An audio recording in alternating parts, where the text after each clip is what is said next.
Hello friends, कल हमने योग्य चुनाव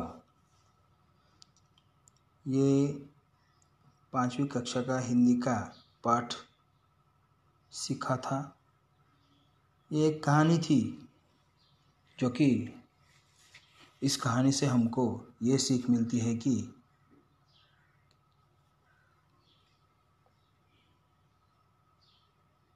राज्य के मंत्री के लिए कौन से गुण आवश्यक होते हैं। पहले तो सेवाभावी वृत्ति होनी चाहिए उसकी, और वो सामान्य आदमी की पीड़ा से परिचित होना चाहिए और उसको उस सामान्य आदमी पीड़ा की दुख का निपटारा करने के लिए उसे निरंतर प्रयास करना चाहिए।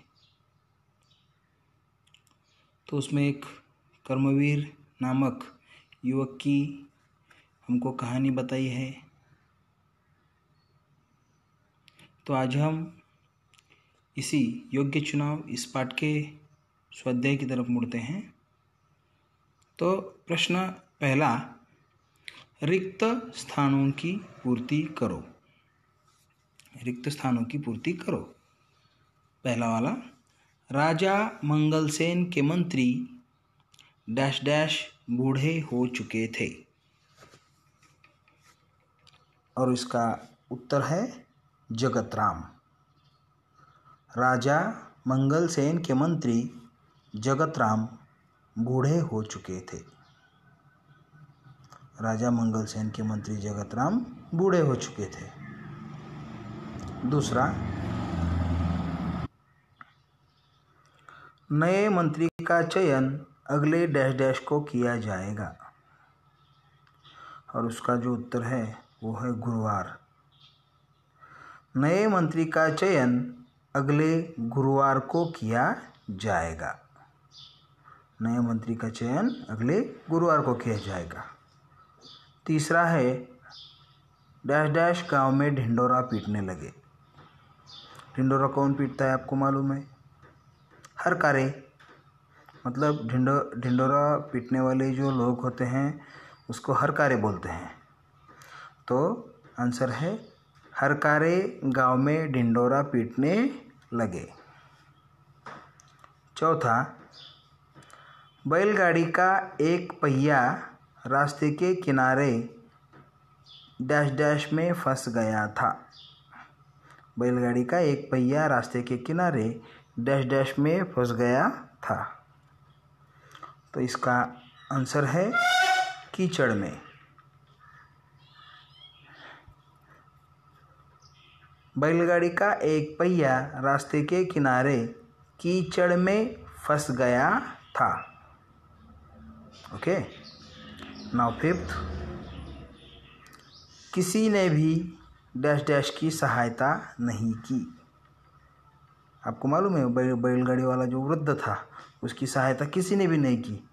कितने वहाँ से उम्मीदवार गुजरे और किसी ने भी सहायता नहीं की। तो इसका आंसर है वृद्ध। फिफ्थ का, किसी ने भी वृद्ध की सहायता नहीं की। सिक्स्थ वन, वह वृद्ध कोई और नहीं बल्कि स्वयं मंत्री डैश डैश थे। और इसका आंसर है जगत राम। वह वृद्ध कोई और नहीं बल्कि स्वयं मंत्री जगत राम थे। तो देखो स्टूडेंट्स, ये हो गए अपने रिक्त स्थानों की पूर्ति करो। ये क्वेश्चन पूरा हो गया। एक बार मैं और रीड करके दिखाता हूँ आपको। राजा मंगलसेन के मंत्री जगत राम बूढ़े हो चुके थे। नए मंत्री का चयन अगले गुरुवार को किया जाएगा। हरकारे गांव में ढिंडोरा पीटने लगे। बैलगाड़ी का एक पहिया रास्ते के किनारे कीचड़ में फंस गया था। किसी ने भी वृद्ध की सहायता नहीं की। वह वृद्ध कोई और नहीं बल्कि स्वयं मंत्री जगत राम थे। तो ये जो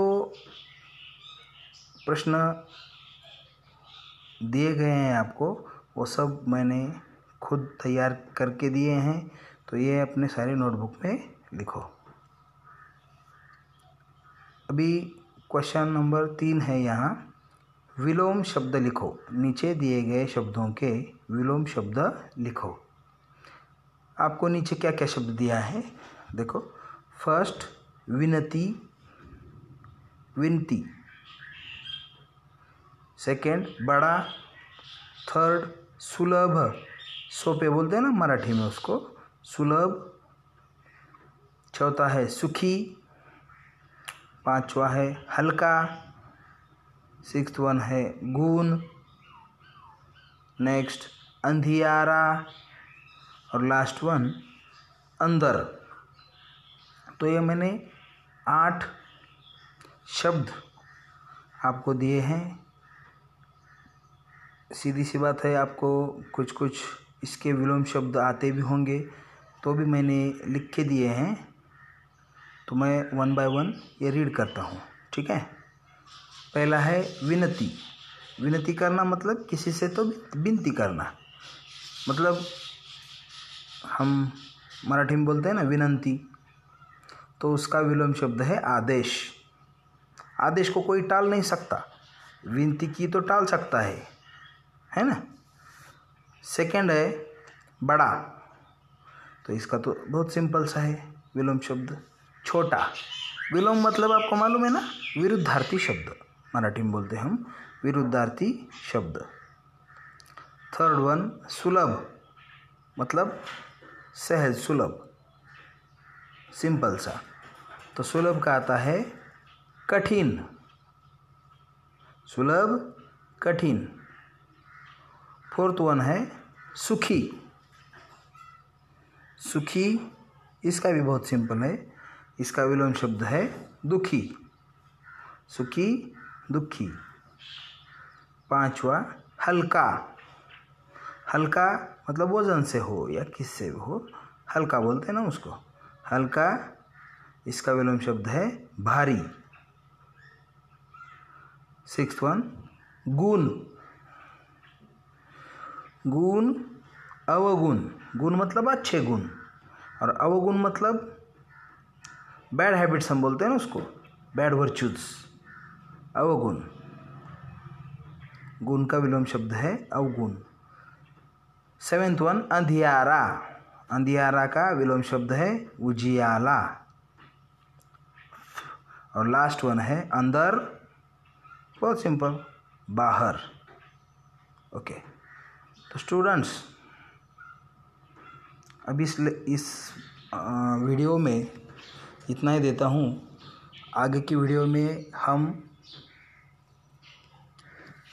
कुछ प्रश्नों के उत्तर जानेंगे। ये दोनों जो प्रश्न दिए थे, रिक्त स्थानों की पूर्ति करो और विलोम शब्द लिखो, ये दोनों अपने नोटबुक में लिखो और मुझको व्हाट्सएप ग्रुप पे भेजो। Thank you.